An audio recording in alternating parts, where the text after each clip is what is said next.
जय हिंद स्टूडेंट्स, आप सबका स्वागत है हमारे YouTube channel career point Nawada by Jaishankar Jha में।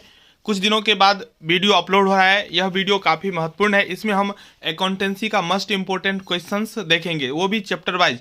जितना क्वेश्चंस मैं आप लोगों को अभी रिकमेंड कर रहा हूँ, अगर आपको सभी प्रश्नों का उत्तर पता है बहुत बढ़िया है, नहीं पता है तो आप इन सभी क्वेश्चंस का प्रिपरेशन जरूर कर लें। ठीक है, 99% 1% तो मैं गारंटी नहीं ले सकता हूं अदर यूट्यूबर की तरह 100%, क्योंकि 100% कोई नहीं कर सकता है, लेकिन मैं 99% गारंटी लेता हूं।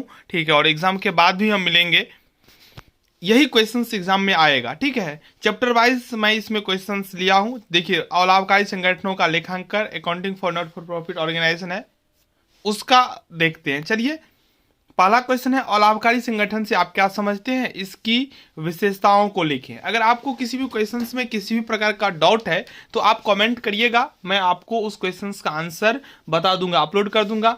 आपको अगर यह पीडीएफ में चाहिए तो हमारे व्हाट्सएप ग्रुप को ज्वाइन कर सकते हैं, जिसका लिंक इस वीडियो के डिस्क्रिप्शन में होगा, तो मैं वहां पे पीडीएफ भी प्रोवाइड करवा दूंगा। ठीक है, दूसरा क्वेश्चन है, अलाभकारी और लाभकारी संगठन में अंतर स्पष्ट करें। तीसरा है, प्राप्ति एवं भुगतान खाता से आप क्या समझते हैं, इसके विशेषताओं को लिखें। आईबीआई खाता से आप क्या समझते हैं, इसके विशेषताओं को लिखें। पांचवा प्रश्न है, प्राप्ति एवं भुगतान खाता और आईबीआई खाता में अंतर स्पष्ट करें। छठा प्रश्न है, प्राप्ति एवं भुगतान खाता और रोकड़ बही में अंतर। वसीयत क्या है, सचिव का मानदेय क्या है, पूंजी निधि क्या है, दान क्या है, यह कितने प्रकार का होता है, चंदा क्या है, चालू वर्ष का चंदा कैसे निकाला जाता है। तो ये सब क्वेश्चंस एनपीओ से था, जो कि काफ़ी महत्वपूर्ण है। इन सभी प्रश्नों का आप प्रिपरेशन कर लें। आपको अगर बहुत अच्छा प्रिपरेशन करना है तो इन सभी प्रश्नों को अपने कॉपी में लिख लें कहीं से। ठीक है, साझेदारी फर्मों का लेखांकन से जो महत्वपूर्ण क्वेश्चंस हो सकते हैं, पहला, साझेदारी क्या है, इसकी विशेषताओं को लिखें। अलग अलग भी क्वेश्चंस पूछ सकता है, साझेदारी की विशेषताओं को लिखें या साझेदारी क्या है। ठीक है, दूसरा है, साझेदारी संलेख क्या है, इसके तत्व को लिखें। लाभ हानि नियोजन या विनियोजन, दोनों एक ही नाम है।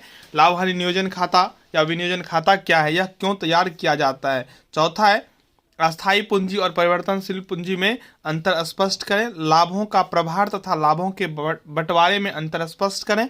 छठा, साझेदारी संलेख के अनुपस्थिति में लागू होने वाले प्रावधानों को लिखें। आहरण से आप क्या समझते हैं। आप चाहें तो स्क्रीनशॉट ले सकते हैं और अपने कॉपी में लिख लीजिए, नहीं तो आप व्हाट्सएप ग्रुप ज्वाइन कर लीजिए, वहाँ मैं पीडीएफ दे दूंगा।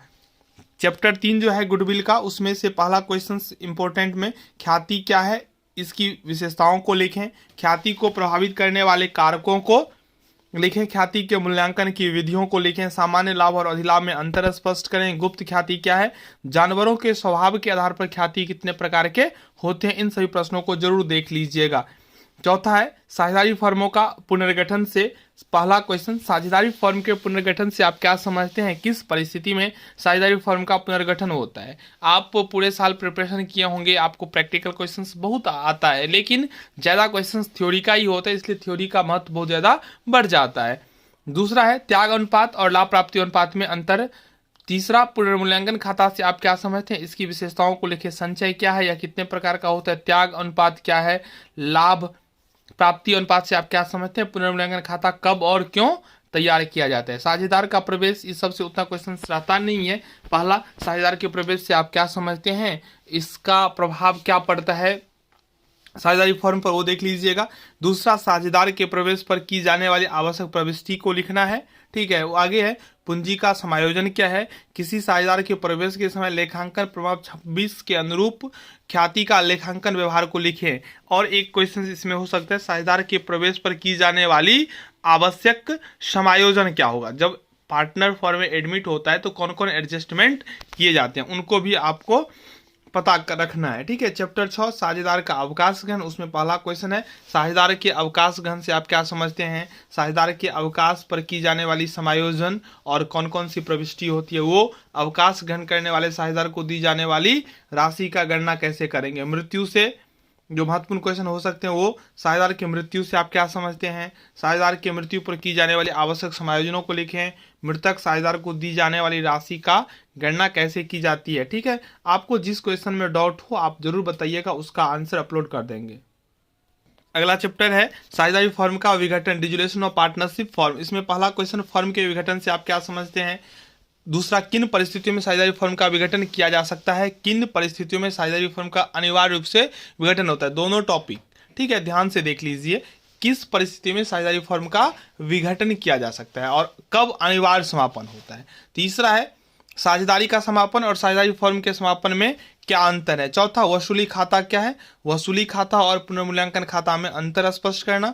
फर्म का ऋण और निजी ऋण में अंतर। इसमें एक और क्वेश्चन हो सकता है, जो फर्म के विघटन के समय की जाने वाली आवश्यक जनरल प्रविष्टि क्या क्या है, लिखें, ठीक है, वो देख लीजिएगा, बहुत काम का चैप्टर है ये।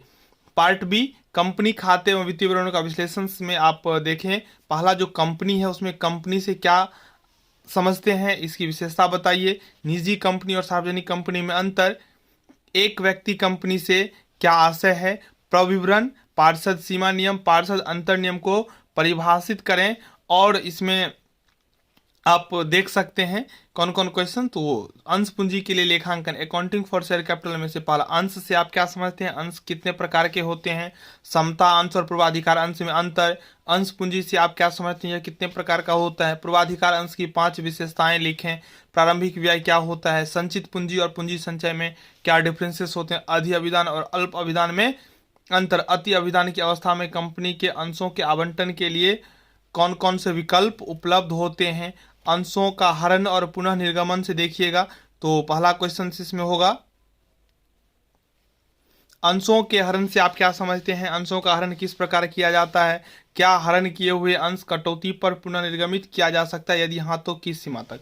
इसमें बहुत सारे टॉपिक को मिला के क्वेश्चंस दिया गया है, तो आपको सभी टॉपिक को देख लेना है, ठीक है। दूसरा है, अंशों के जब्ती के लिए की जाने वाली आवश्यक जनरल प्रविष्टि को लिखें। अंश जब्ती खाता क्या है? अंशों के हरण एवं पुनः निर्गमन के लिए आवश्यक जनरल प्रविष्टि को लिखें, ठीक है। और इसमें से एक दो क्वेश्चंस मैं आपको बता देता हूं।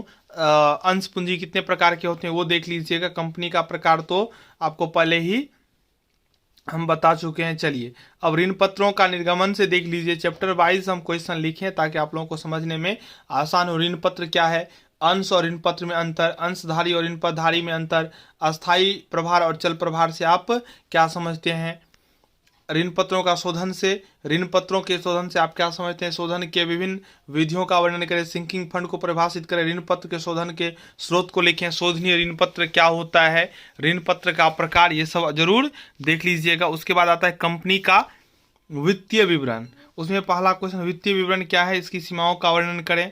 वित्तीय विवरणों के उद्देश्य क्या है, वित्तीय विवरण के तत्व क्या है, ये देख लीजिएगा।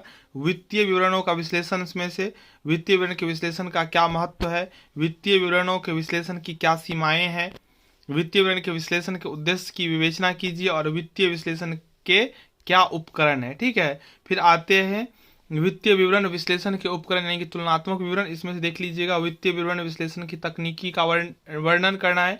तुलनात्मक वित्तीय विवरण किसे कहते हैं और तुलनात्मक वित्तीय विवरण के महत्व। फिर समान आकार के विवरण में समान आकार के विवरण से आप क्या समझते हैं और समान आकार के अविवरण तैयार करने के क्या उद्देश्य है। फिर लेखांकन अनुपात आता है, उसमें अनुपात विश्लेषण क्या है, अनुपात विश्लेषण के लाभ या महत्व को लिखें। लाभदायकता अनुपात क्या है, चालू अनुपात क्या होगा, प्रस्तावित लाभांश से आप क्या समझते हैं, अनुपात विश्लेषण के सीमाओं को लिखें। ये और रोकर प्रवाह विवरण जो कि अंतिम चैप्टर है उसमें से रोकर प्रवाह विवरण क्या है, इसे कैसे तैयार किया जाता है, रोकर प्रवाह विवरण के उद्देश्य और महत्व को लिखना। गैर रोकर मद किसे कहते हैं, 4 मदों का नाम लिखे। संचालन क्रियाएं क्या है, नगद एवं नगद तुल्य से आप क्या समझते हैं। इन सभी प्रश्नों को अगर आप देख कर जाइएगा तो निश्चित रूप से आपका एग्जाम बहुत बहुत बढ़िया होगा। तो ये VVA क्वेश्चन कंप्लीट हो गया, और भी सब्जेक्ट का VVA क्वेश्चंस अपलोड होंगे, इसलिए आप लोग चैनल को सब्सक्राइब करके बेल आइकन को प्रेस कर दें। इस वीडियो को अधिक से अधिक अपने फ्रेंड्स तक शेयर कर दें। धन्यवाद।